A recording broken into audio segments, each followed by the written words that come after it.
Hey everybody, and welcome back to the channel. After I watched and ranked every single Oscar Best Picture winner, I was left scratching my head, wondering what I want to do my next video on. I ended up sitting down and watching every single film my favorite actress has starred in, Emma Stone. I thought this would be a wonderful time to catch up on all the films of hers I haven't seen and revisit some of my favorites. But before we jump into the films, I wanted to lay a few ground rules for this tier list. 1. This will only feature films where Emma Stone had a prominent role, so you won't see any with very minor roles or cameos here. You also won't see any series like The Curse or Maniac show up.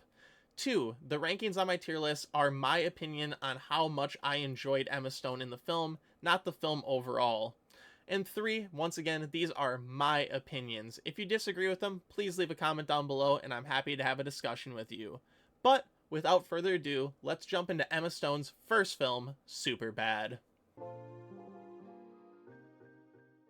Kicking us off is the film that gave Emma Stone her first ever major Hollywood role, Superbad. The film follows two high school seniors who want to throw a massive party so they can try to hook up with two girls they like before heading off to college. Emma Stone plays Jules, who is Jonah Hill's love interest in the film, and they have a lot of back and forth as Jonah Hill wants to get alcohol for her party, and then once they get to the party, they definitely kind of have an explosion at the end, and that's where Emma Stone gets to shine the most in her first film here. Even though her screen time is very limited, I feel like this film really showed off her acting chops. She was able kind of to show off her charisma, her energy, her comedic timing. There's a lot of things here that she put on display that really translate to her other films in the future. Even though she's definitely overshadowed by the leading actors in this film, Christopher Mintz-Plasse, Michael Cera, Jonah Hill, Bill Hader, and Seth Rogen, she did enough to make herself stand out, which was really important considering how massive this film became. Just looking at the other films here, this is probably in the top 5 or 10 most popular films Emma Stone has been in. So with all the eyes on this film, I feel like she made the most of her opportunity to have, job offers going forward. And obviously we see that this film was a great launch pad to her career. And I think she did a fantastic job here. And I'm going to put Superbad in the B tier. Up next is The Rocker. The movie follows a washed-up 80s drummer who sees a second chance to revive his career when his nephew's high school band is really good. Now, I think this movie is a really good feel-good story. It has coming-of-age elements, it has a you're never too old to chase your dream element, and it has just kind of, your family values. You need to stick together, fight through tough times, chase your dreams, all those type of cliches you find in those sorts of stories. And on that front, I think it's a very watchable and enjoyable film. I think Rainn Wilson in the leading role is also extremely good, and he steals the show here. But for Emma Stone, she is a guitar player in the band, and she's kind of the most left out of the group, in my opinion. Not a whole lot to work with here from a script perspective, and she really is just a secondary background character. I unfortunately think you could pluck her out and replace her with pretty much any working actress, and they could pull off the material that was given to her here. And I mean, she does her best with the role, but overall there just isn't a whole lot here, and you just want her to do a little bit more, have a few more lines, just put a little bit more energy into it, and it just never fully developed. And I really don't think it's Emma Stone's fault in this film. I think it's mostly just the script's fault. But for that, I am going to put The Rocker in the D tier. Up next is The House Bunny. The film stars Anna Faris as a Playboy bunny who gets kicked out of the Playboy mansion and stumbles onto a college campus where she finds a struggling sorority house filled with outcasts and nerds and helps them revitalize their campus life. This film is one of those raunchy, kind of dumb comedies we saw throughout the 2000s, and I'm personally not a fan of those types of movies, and I really did not enjoy my time watching this film. However, I did really like Emma Stone in this movie. This is the first film where we get to see Emma Stone kind of deliver her signature awkward, fast-paced delivery, her quirky energy that she exudes in other films like Crazy Stupid Love, Easy A, and, a few others down the road. And I really feel like this is a movie where she's playing herself a little bit. If you've ever seen Emma Stone in an interview or speak to someone else, she definitely exudes kind of like an awkward energy. And I think that's just her anxiety in those types of situations. So I think her allowing to play herself a little bit here really allowed her to flourish in this role. And I enjoy a lot of what she's doing here, even if I think the jokes she's delivering aren't that funny, or the situations and where this film goes aren't that interesting at all. For that, I am going to give Emma Stone's performance in this film a B, although I do not like the film at all. Up next is probably one of the least known films on this entire list, Paperman. The film follows a struggling writer played by Jeff Daniels who has an imaginary superhero friend played by Ryan Reynolds. When he meets a young girl played by Emma Stone, they form an unlikely bond as they work through their life struggles together. Now, with that premise, this kind of functions as a middle-aged coming-of-age story, and it definitely has moments where that is what the film is, and it works extremely well. There's some hard-hitting scenes where you just feel for both of these characters, and kind of how you struggle going through your teenage years, and you struggle going through a midlife crisis. But for every scene where these two characters are meshing together, there's like an awkward scene where Jeff Daniels is flirting with Emma Stone, which gives really, really awkward energy, as we're not sure what Emma Stone's age is in this movie, but it feels like it's high school, which is just very creepy. I'd also say Ryan Reynolds' character kind of shoehorned in as this imaginary superhero guy that pops up every once in a while doesn't help move the story along either. I feel like every time he pops up, the story just completely stops for a few moments, and it makes this film drag in a type of way where it really shouldn't.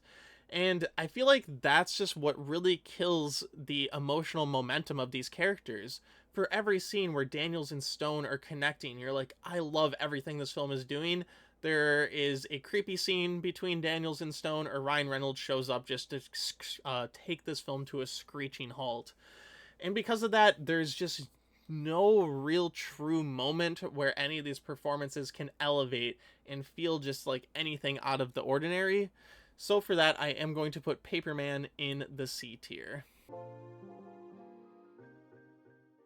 Now we have Zombieland. The film follows 4 people in a zombie apocalypse as they team up and try to travel cross-country to the safe haven known as Pacific Playland. If you're new to the channel, I'm going to let you know right now, Zombieland is the film I credit with making me the film fan I am today. It is my all-time favorite movie, and it's the film that introduced me to Emma Stone, and I also have the original movie poster for the film hanging up behind me right there.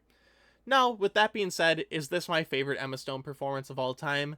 No, it's not. It definitely has a lot of nostalgia for me, and I'm so happy that this movie introduced me to Emma Stone as an actress, along with everyone else that stars in that film. If you haven't seen the film, Emma Stone plays a girl who is with her younger sister, and they're trying to get to the theme park Pacific Playland, where they've heard there's no zombies and it's a safe haven.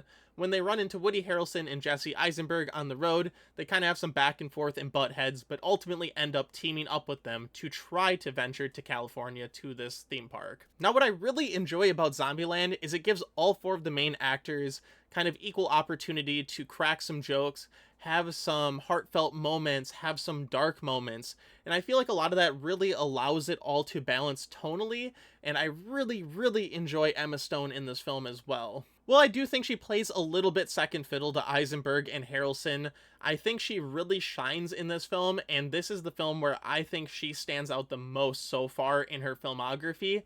So for that, I am going to put Zombieland at the top of the B tier. Up next is Emma Stone's first voice acting role with Marmaduke. The film follows a talking dog who is struggling with adjusting to his new home when his family picks up and moves across the country. Emma Stone plays a female talking dog who is interested in Marmaduke, but Marmaduke unfortunately has his eyes on another girl dog, so she tries to win him over throughout the runtime. This movie is so bad.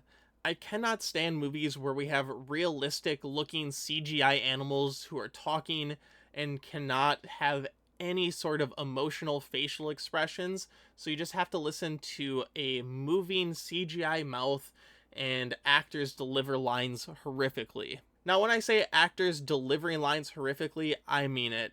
There is Owen Wilson, George Lopez, and Emma Stone, and Christopher Mintz-Plasse in this movie, and they are all so bad.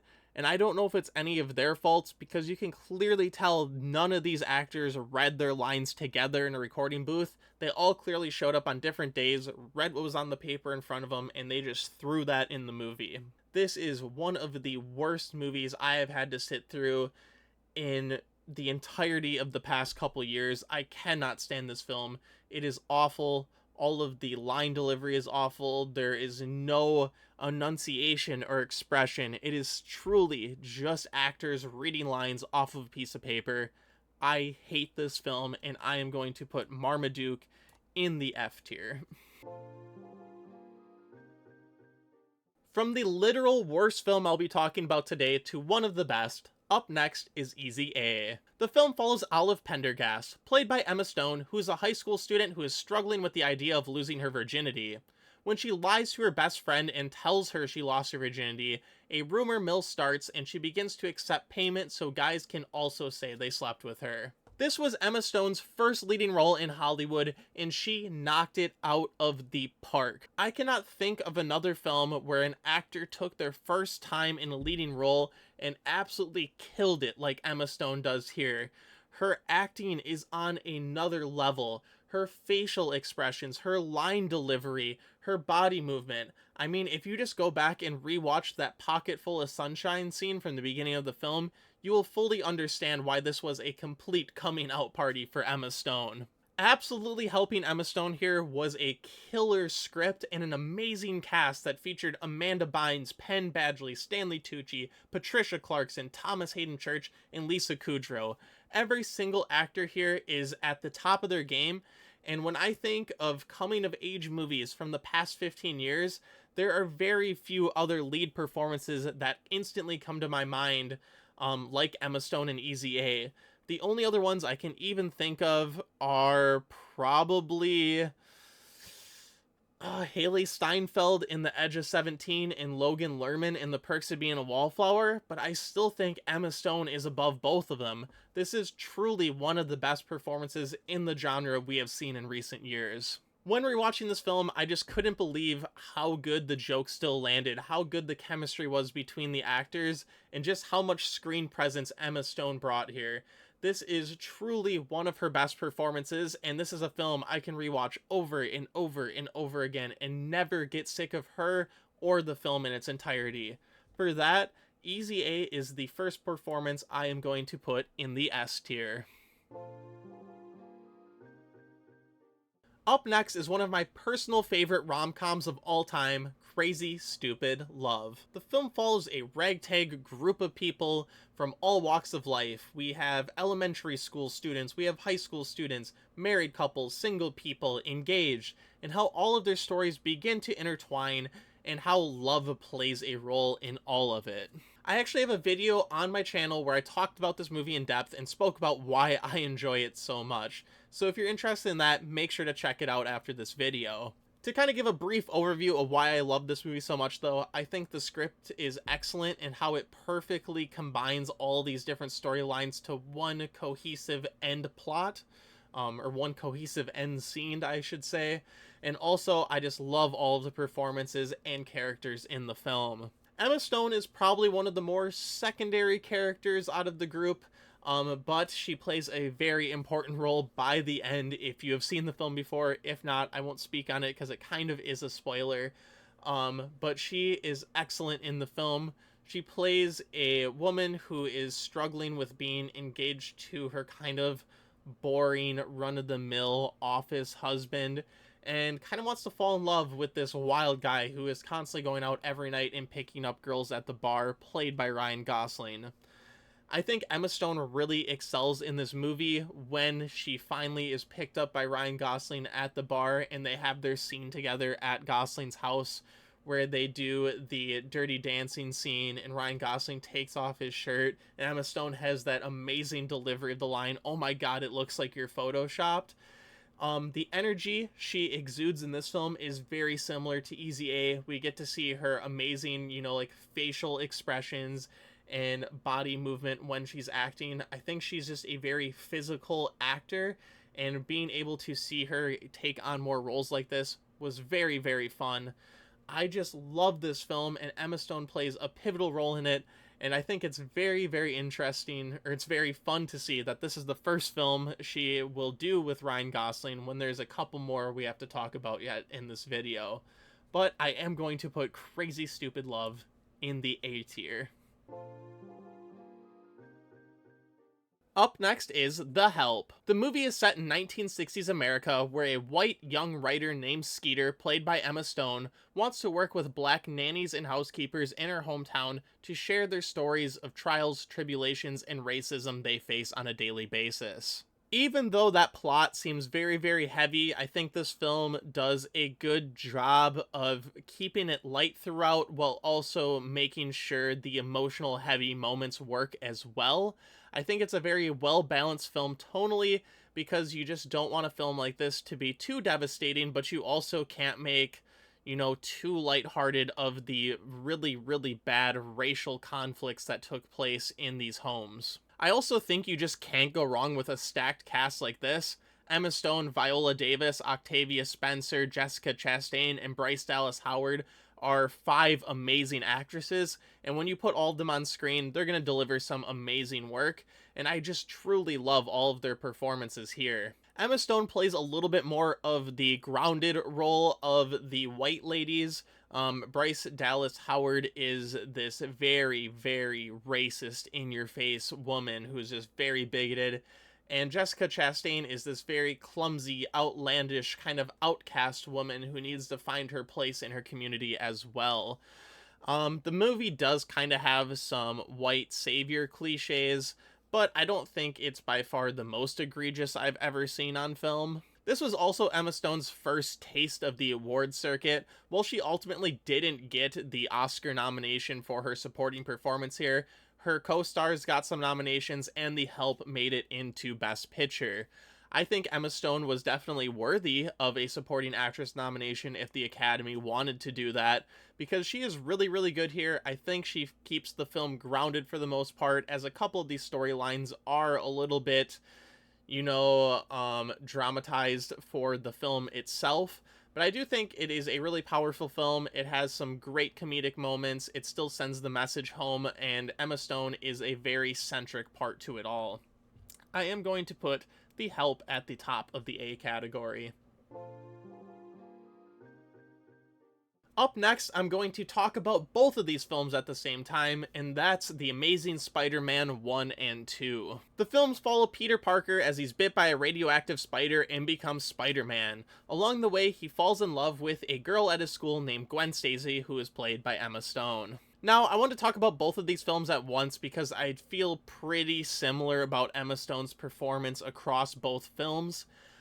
This was my first time revisiting the films since I saw them when they came out, and I have to say, I don't think these films aged that well. I really do not care for Andrew Garfield as Spider-Man, and I think Emma Stone is just alright as Gwen Stacy. I think the biggest factor for me is this screenplay has aged extremely poorly in my eyes since it came out around 10 years ago. I think Emma Stone is fine as Gwen Stacy in the first film. She does what she needs to do. She is easily the love interest, but I just don't see her really standing out in this film from any other of the performances. I think Emma Stone could easily be replaced with, any average actress, and they would also just be able to step in and handle this role. I feel like a lot of the great things that makes Emma Stone an amazing actress just aren't put on display in this film, even though I think she's perfectly fine. So for the first Amazing Spider-Man, I am going to put that on the back half of the C category. I do think in The Amazing Spider-Man 2, she takes a step up. I think the Peter and Gwen storyline comes to the forefront a bit more, and it is the highlight of the film. The Amazing Spider-Man 2 is not a good film by any means. I think the villains are really, really boring and pathetic and just horrible. I think the runtime goes on for way too long. You could probably cut a half hour out of this movie and you wouldn't miss a single beat. But the true standout is that Peter and Gwen storyline. You really get to see the relationship flourish.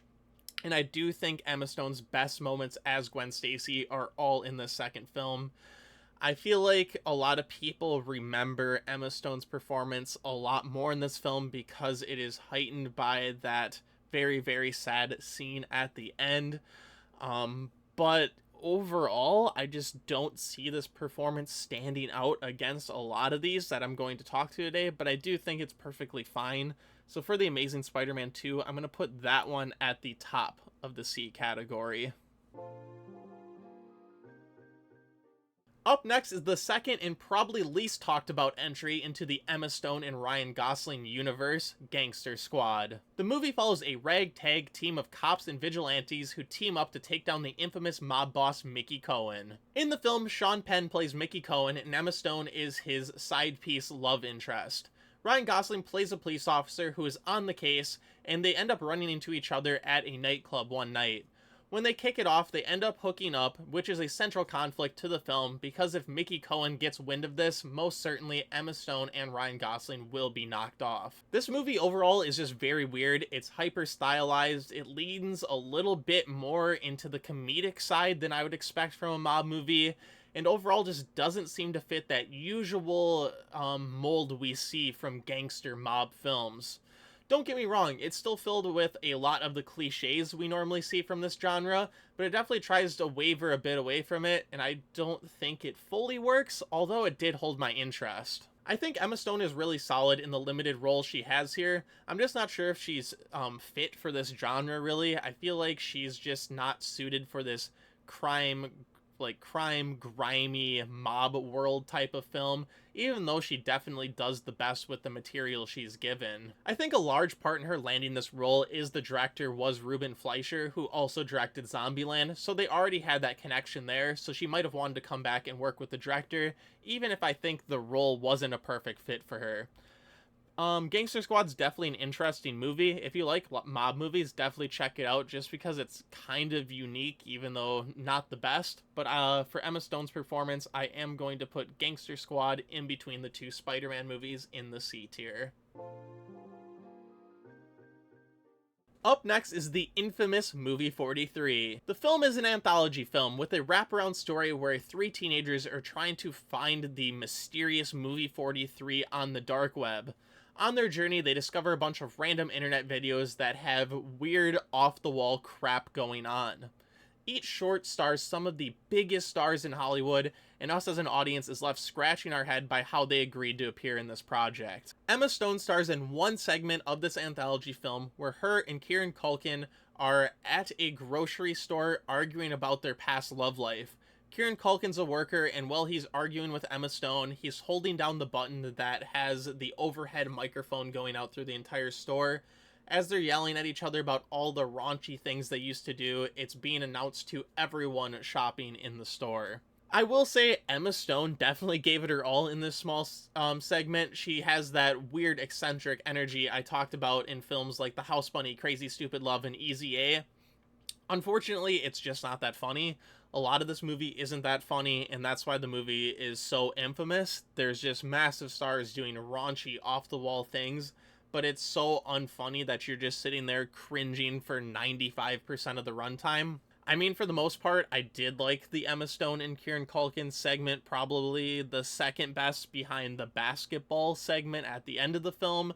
With that being said, this film overall is a massive, massive piece of crap. But since Emma Stone put forth a little effort, I'm going to put it at the back half of the D category, although I think she is doing a little bit more than The Rocker and Marmaduke. Up next, I'm going to do a similar thing like I did with the Spider-Man movies, and that is with The Karuds and The Karuds 2: A New Age. The films follow a group of cavemen as they begin to learn more about the world outside of their cave. The first film has them leaving their cave as the world around them begins to crumble, and they meet a more advanced human played by Ryan Reynolds who assists them through the world. And the second, Karuds: A New Age, has the caveman family once again running into this sanctuary run by another family called the Bettermans. But when their sanctuary is threatened, they must team up to fight against a greater evil. This is Emma Stone's second and third shot at doing voice acting after Marmaduke, and I have to say this is much approved. I think this is because this film clearly has more effort done to it. DreamWorks Animation did a fantastic job here. These movies look phenomenal from an animation standpoint. They're super fun creatures in crazy colors, and I just love everything they did there. I do, however, think these stories are a little bit lacking. I think young little kids will love it. Like I said, there's bright colors, there's quick cuts, fast editing, people sprinting all over the screen. So it'll definitely hold the attention of the younger audience. However, if you are an adult with no children like me, there's definitely no extra substance there like we do get from like some other films like Shrek or Up or Toy Story, you know, movies like that. Still family films, but have a little bit more adult themes intertwined. The Croods is not that type of animated film. With that being said, Emma Stone is much improved here. I love her chemistry with Nicolas Cage throughout here. It truly feels like they did line reads in a studio together, unlike the mess that was Marmaduke. I think their back and forth was really good. My only issue is I feel like Emma Stone isn't the best actress for voice acting. I feel like when she is at the top of her game, she is doing a lot of eccentric work with her body, great facial expressions, great acting with her body, and you just kind of lose that element with voice acting. Pair that with how much I really didn't care for the films. I was kind of checked out for most of these films. I am going to put The Croods and The Croods A New Age at the top of the D category.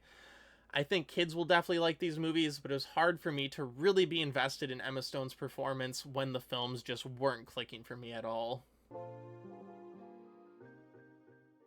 Up next is Emma Stone's first of two collaborations with director Woody Allen, Magic in the Moonlight. The film is set in the 1920s, and a master magician played by Colin Firth is hired to expose a medium as a fraud who is played by Emma Stone. I really could not stand this film. There is a couple different elements at play. First, Woody Allen is kind of known as being a questionable guy, to say the least. If you don't know, you can do your own research.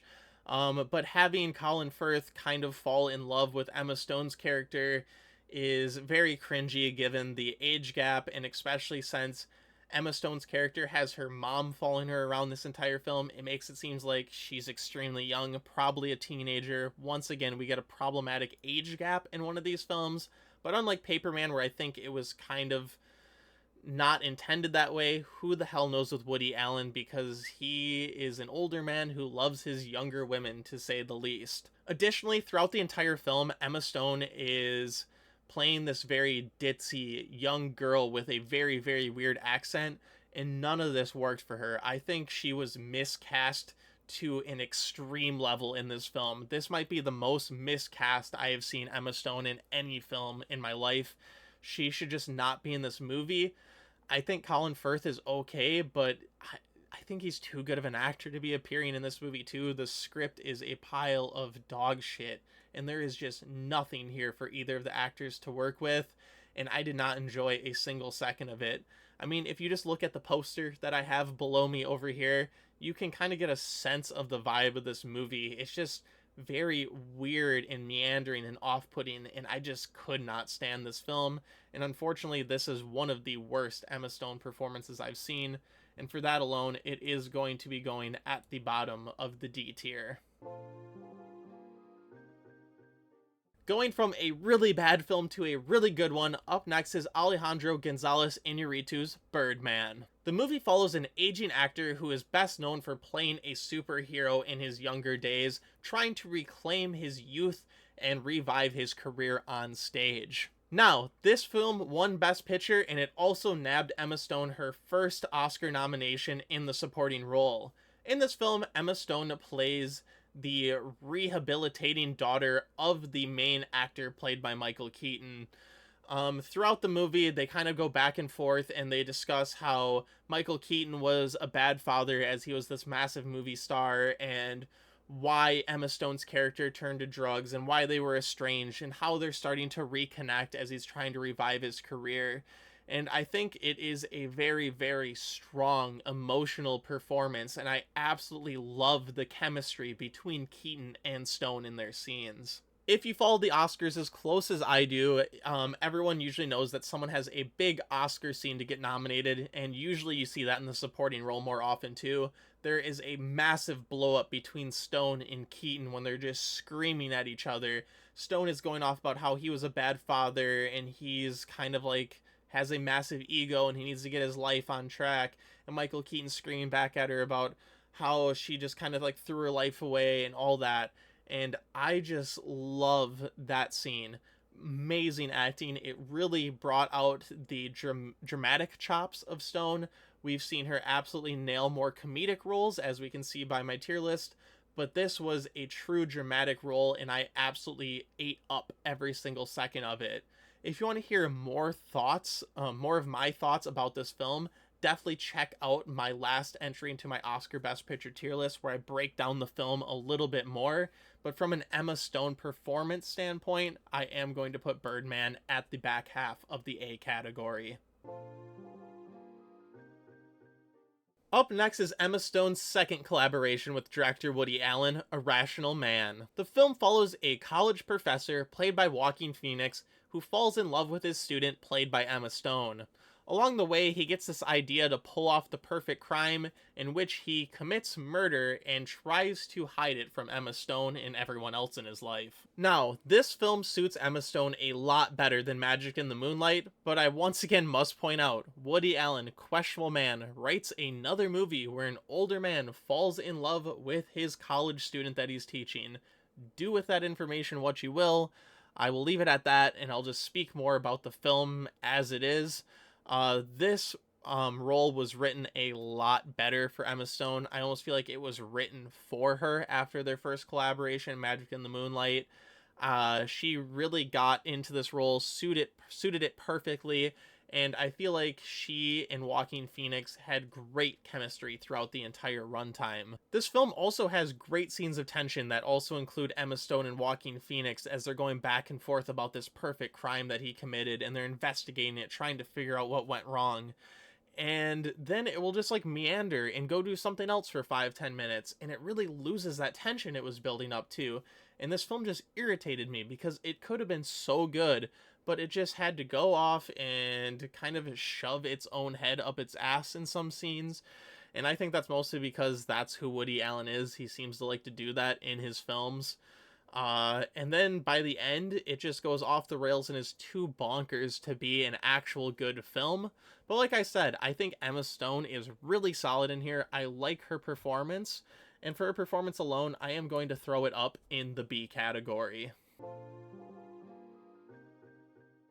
Up next is one of the most mind-boggling films on this list, Cameron Crowe's Aloha. The film follows a military contractor, played by Bradley Cooper, who travels back to Hawaii to finish some work that he's doing for a billionaire.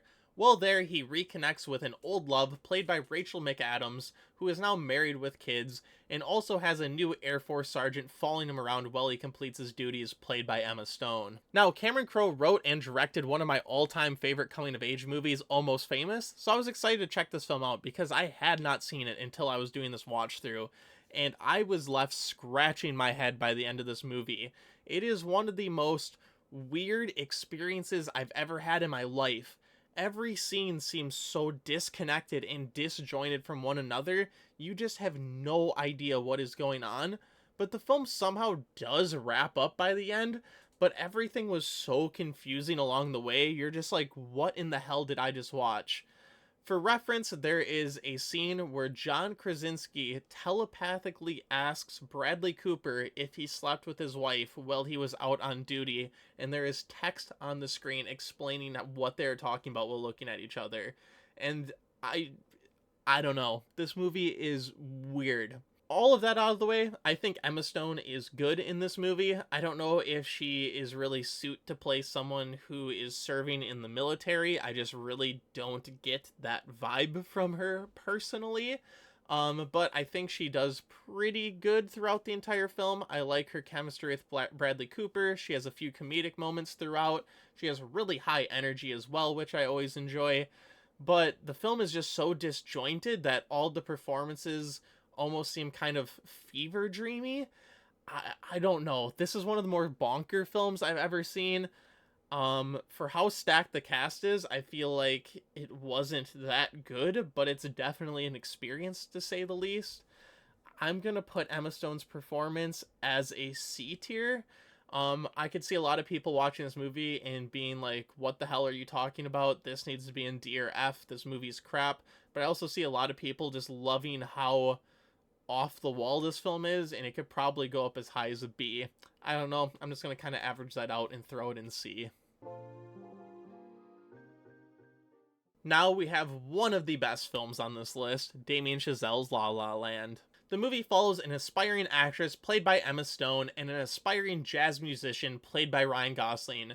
When they cross paths in Los Angeles, their lives take a turn. I don't even know what I can say about this movie that already hasn't been said. It is a phenomenal movie from top to bottom, a 10 out of 10 perfect experience in my eyes. Ryan Gosling and Emma Stone, this is their best chemistry and best film together out of the three they've done. I just love every single second of the relationship on screen. I eat it all up, and I absolutely love that Emma Stone won her first Oscar here for her performance in a leading role. I do wish that this film would have won Best Picture over Moonlight, but I guess I'm not here to talk about that. I also do love Moonlight too, but I love La La Land a little bit more. Honestly, just a perfect film for me. I could not picture anyone else in the leading actress role here. I could not picture anyone else in the leading actor role here. This movie was just handcrafted for Ryan Gosling and Emma Stone, and it's one of those movies where you're like, could you picture any other actors, taking the slot of someone else here? No. This film was made for these two. Absolutely perfect film from top to bottom. Insanely rewatchable, absolutely devastating. I love La La Land. With that being said, it is going in the S tier, but I do like Emma Stone's breakout performance in Easy A just a little bit more personally, so it's going to go second. Up next is the based on a true story tennis film, Battle of the Sexes. The movie follows the lead up to the famous man versus woman tennis match between Bobby Riggs and Billie Jean King in 1973. Now for the film itself, if you've seen these based on a true story sports films before, you can probably already tell what's going to play out even if you don't know what happened in real life based on the plot synopsis alone. A lot of these films are very cookie cutter and paint by the numbers. For the performances themselves, I think the standout is Steve Carell as Bobby Riggs. He looks so eerily similar as him when I looked up picture comparisons that it was honestly kind of creepy. Emma Stone slightly resembles Billie Jean King, but I don't think it's as close as Steve Carell is. With that being said, I think these are very, very solid performances, but when it comes to these biopic movies, I just don't really get a whole lot out of them. A lot of the times the performances are the same no matter what the subject matter of the story is. Actors kind of follow this paint by the script number. It feels very awards baity, even though this film didn't end up getting any nominations at the Oscars. I don't know. I think it's a very average film. I do, however, think Emma Stone did a solid job portraying Billie Jean King.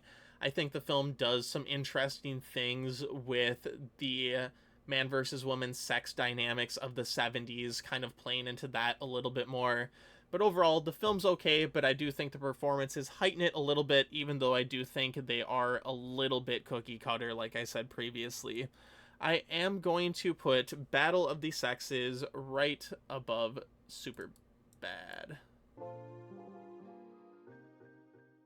We are down to the final 5 films, but we have 3 collaborations with Yorgos Lanthimos to talk about, and up first is The Favourite. The film takes place in 18th century England, where Queen Anne has 2 cousins vying for her love and attention so they can control her. Emma Stone plays one of the cousins that comes into the fold a little bit later after the first cousin already is kind of on top of things and controlling the Queen's next moves. She has to work diligently to overtake her through any means necessary so she can be close to the Queen. I absolutely love when Emma Stone works with Yorgos Lanthimos. They are perfect collaborators, and I feel like Yorgos' weird stories and scripts allow Emma Stone to shine. We saw how Emma Stone can be really good in dramatic roles with Birdman and La La Land, and we also seen how she's good with comedy in Easy A and Crazy Stupid Love and Zombieland. and Yorgos's weird stories and scripts allow for her to highlight both of these skills. Um, they are so wacky and off the wall that there are moments that have you laughing, but very clearly these are some dark and devious stories, and she also gets to lean into that as well. I absolutely love when these two work together, and that's going to be shown when I'm talking about these three films. Olivia Colman and Rachel Weisz are also amazing, and this is where we also saw Olivia Colman take home the Best Actress prize for this film. Emma Stone was nominated, but she didn't end up winning, but it was a much-deserved nomination in my eyes. This is a fantastic film. Definitely check it out if you haven't seen it. I love Emma Stone in this movie, and that ending is just top-notch. I am going to put The Favorite at the top of the A category. Up next is the sequel to my favorite film of all time, Zombieland Double Tap. The film follows the same four survivors from the first film, but this time they have to try to track down Little Rock in the safe haven Babylon as she goes there with a boy. Now, you might be wondering, I said Zombieland was my favorite film of all time and I absolutely love it. Do I like Zombieland 2 as much as the first? And the answer is no. I think this film has a lot more flaws.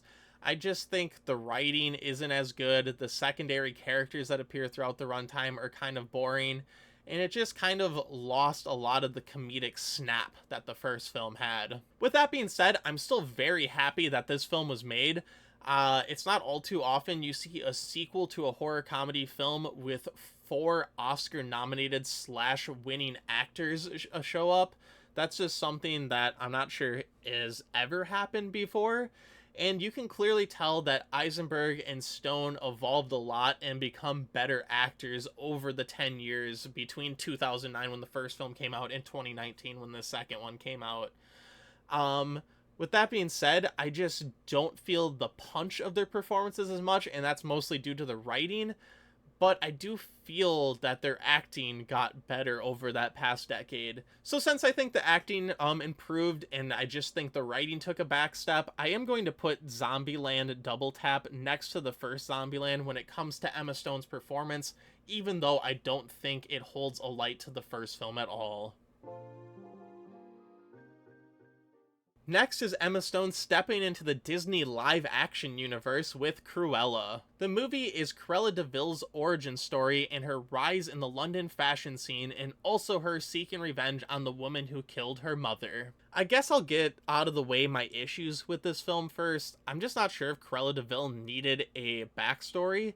She is just known as a pure evil woman who wanted to kill Dalmatian puppies to make coats out of them. I think for such a simple character, you can just leave it as that, and she is still one of the most evil Disney animated villains of all time.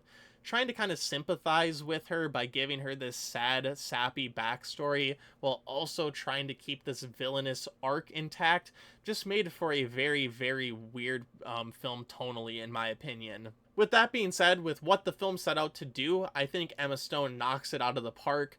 Just seeing her in all this different makeup and eccentric, massive costumes was just phenomenal. I absolutely love the dump truck scene where the garbage dress falls out and she steps up and gets on the back and the flowing dress goes down the road. And all of the different kind of conniving things she does to get back at this woman that hurt her so much in her childhood. When I initially saw the trailer for this movie, I wasn't sure if Emma Stone could pull off a performance like this. We don't see her play a villainous role at all, really. I mean, when we're talking about villainous roles, the only thing I can think of really is Zombieland, but that's more her just kind of being a stuck-up, closed-off person than a true villain. So when me and my sister went and saw this film opening weekend, I was actually blown away by how good Emma Stone pulled off playing Cruella de Vil. Even though I don't really care for the film, I can't deny that Emma Stone was fantastic in this movie, and I am going to put Cruella at the back half of the A category. Up next is Emma Stone's second collaboration with Yorgos Lanthimos and her second Oscar Best Picture win, Poor Things. The film follows Bella Baxter, a woman who seems to have a child's brain but is aging rapidly as she explores the world around her. As she ages, she has to understand how the world functions and how men seem to want to take advantage of her. I was so eager to see this movie when it was announced. The trailer just looked phenomenal and whimsical and fantasy like. And I absolutely love Emma Stone. I love Yorgos Lanthimos. I love Mark Ruffalo. I love Willem Dafoe. And I was on the edge of my seat waiting to see this film. I drove over an hour to a theater to go see it because it was not playing anywhere near me. And this film lived up to the hype. This film is a true insane experience, and Emma Stone is at the peak of her game here. Emma Stone has to go through multiple stages of aging. At first, she's acting like a toddler who can't walk and is kind of walking on her heels and stumbling around. Then she turns into a young child where she's exploring, picking up things, running around. Then she's a young adult who learns to interact a little bit more and is trying to talk more proper like everyone in the film. And then she is a full-blown woman who wants to learn about everything and lead her own life. And just seeing the growth that Emma Stone takes throughout the film is truly astounding. I cannot name another actress who would be able to pull off what Emma Stone did here. This is one of those performances that is a once-in-a-lifetime performance, in my opinion. If Emma Stone can ever top this, I am here for it, and it would absolutely blow my socks off because I think this is one of the greatest performances I have seen put to the screen. I am going to put Poor Things at the very top. I think this is peak Emma Stone. If you have not seen Poor Things, it's a little bit out there. It's a weird movie. There's a lot of nudity, a lot of sex going on. I'm going to forewarn you that going in. The second half can be a little bit tedious and slow as well, but it is one of the best acting feats I have ever seen. I absolutely love it. It is Emma Stone's best performance. And the final film is Yorgos and Emma's third collaboration, Kinds of Kindness. The film is an anthology made up of 3 short stories that speak about people's devotion to one another. Emma Stone appears the most in the second and third segment. The second film is where she plays a missing woman that reappears and starts acting strange to her husband. She likes things that she normally wouldn't like, is acting a little bit odd, isn't into the things she normally would be into, and she is forced to prove her devotion to her husband by doing really weird and outlandish things. The third segment is where Emma Stone is working for a purity cult, trying to find a person that can harness superpowers and help each other heal one another in the cult. I think Emma Stone does a really, really good job here. I watched this film with my girlfriend, and we absolutely loved the 3 short stories. After the film was over, we spent a lot of time discussing what we thought each film and each short meant, and we were Googling, reading Letterboxd reviews, just trying to figure out other people's interpretations of these 3 short stories. So it's definitely an interesting watch on that sort of level. I don't think Emma Stone is at the peak of her game here. I think she is very good. I personally enjoy her the most in the second segment and about the last 10 minutes of the third segment. But overall, I don't think this is her best put to screen. I think Willem Dafoe and Jesse Plemons are kind of the 2 standouts in these short stories to me. But it's still a very interesting and watchable film. If you enjoy Yorgos' other work, I would suggest checking this out, but I would suggest starting with other films like The Favorite and Poor Things first. But for Emma Stone's performance, I am going to put it towards the top of the B tier in between the 2 Zombieland films. So there you have it, 26 Emma Stone films ranked by performance on my tier list. Please let me know what you think about my tier list down below, and I will also cut to me in a little bit here where I will rank the films based on how much I just enjoy the films overall.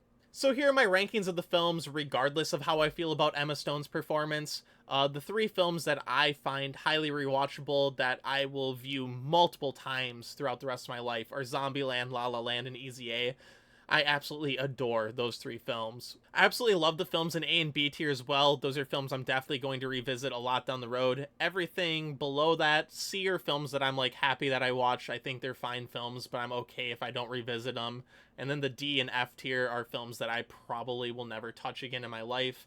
I didn't put a whole lot of thought into these, but I just kind of want to throw that together in case anyone was curious about how my personal thoughts on the film overall differ from how I feel about Emma Stone's performance.